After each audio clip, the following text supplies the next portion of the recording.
Livro Lázaro Redivivo. Do Espírito Irmão X. Capítulo 16. O caso do rico. Conta-se que o rico da parábola, após desiludir-se quanto aos propósitos de voltar à terra, a fim de anunciar a verdade aos parentes no sangue, atormentado de sede, desceu às regiões mais baixas do purgatório, forradas de fogo devorador. De algum modo, resignara-se com os tormentos que lhe assediavam o coração, porque fizera por merecê-los, bem o reconhecia. Despojara viúvas paupérrimas, perseguira órfãos desprotegidos e provocara a falência de homens honestos, faltara a princípios comezinhos de caridade, praticara a usura e subornara consciências frágeis. Sempre decidido a valer-se do fascínio do ouro, aproveitará muita gente invigilante e inclinada ao mal, a serviço da ambição que lhe era própria.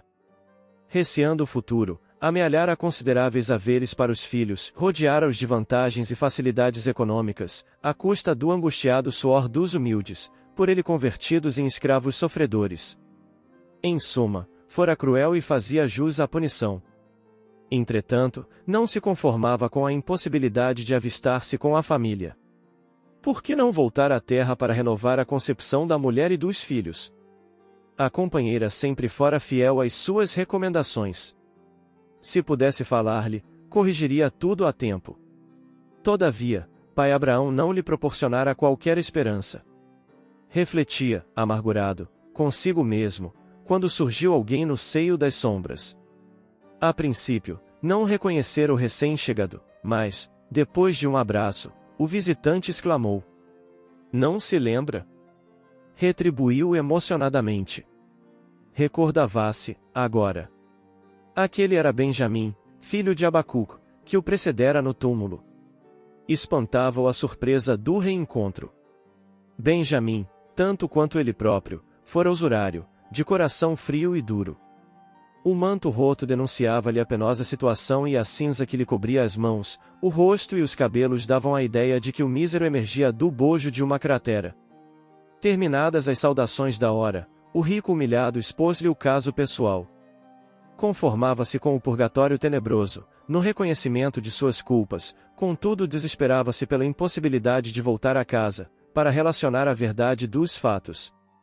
O outro, porém, após ouvi-lo pacientemente, assegurou: "Não vale a pena inquietar-se.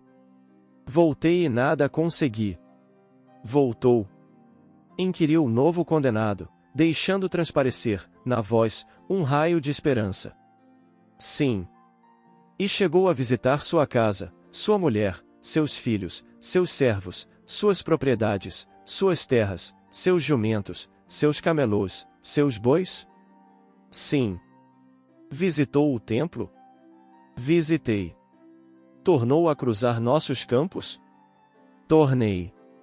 O rico chegou a olvidar as aflições do momento e, contemplando o interlocutor, admirado, prosseguiu: "E os familiares? Reconheceram-no?" O interpelado entrou em silêncio. Algumas lágrimas umedeceram-lhe os olhos sombrios. Instado pelo amigo, informou, com desapontamento: "Visitei a família, detive-me nas propriedades que julguei me pertencessem, rendi homenagem aos tesouros de nossa raça, mas ninguém me reconheceu. Decorridos alguns dias sobre a morte do meu corpo, desarmonizaram-se meus filhos por questões da herança que lhes deixei. Rúben amputou o braço de Eleazar numa cena de sangue, Esaú amaldiçoou os irmãos e entregou-se ao vinho pela ausência do trabalho e Simeão enlouqueceu no vício. Minha esposa, não obstante a idade, apaixonou-se por um rico mercador de tapetes que se assenhoreou do nosso dinheiro e das preciosidades domésticas que me eram mais caras, conduzindo-a para Cádiz.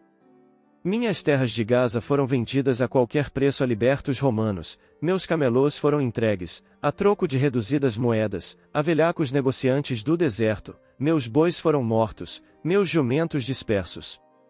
Alguns de meus servos fugiram espancados, enquanto outros foram vendidos para Chipre. Minhas propriedades rurais mergulharam no mato, caindo no abandono e entregues a criadores de cavalos e porcos." Mostrou o rico uma careta de angústia e perguntou: "Mas a mulher e os filhos não o reconheceram?"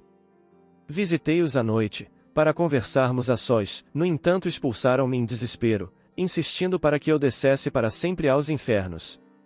Em vão procurei fazer insinuar-me entre eles. Não acreditaram na minha presença e fizeram-se surdos às minhas palavras. Desencantado, o rico perguntou: Não fez reclamações aqui? Não rogou o socorro de pai Abraão? Voltou-se o companheiro, explicando gravemente. Pediu amparo dos mensageiros de Jeová, entretanto, em nome dele, nosso eterno Senhor, esclareceram-me que a obra era minha, que nunca fui verdadeiramente esposo de minha mulher e pai de meus filhos, nem amigo dos cooperadores e dos animais que me serviam diariamente. Jamais auxiliará os meus na aquisição dos valores positivos do espírito imortal e nem criará nas propriedades de que fui mordomo infiel o ambiente de amor e harmonia, calma e confiança que Jeová, em vão, esperou de mim. Apegara-me simplesmente à usura, ao egoísmo, à admiração e culto de mim mesmo, dilatando a vaidade de minha dominação indébita. E concluiu, com tristeza: Por isso, mereci a ironia da sorte e a incompreensão dos meus. O rico ouviu, meditou, consultou as próprias reminiscências, e erguendo os braços para o alto, exclamou: Glória a pai Abraão que não permitiu meu regresso à terra e me deu a sede angustiosa e o fogo consumidor para quiçarem as feridas de minha alma.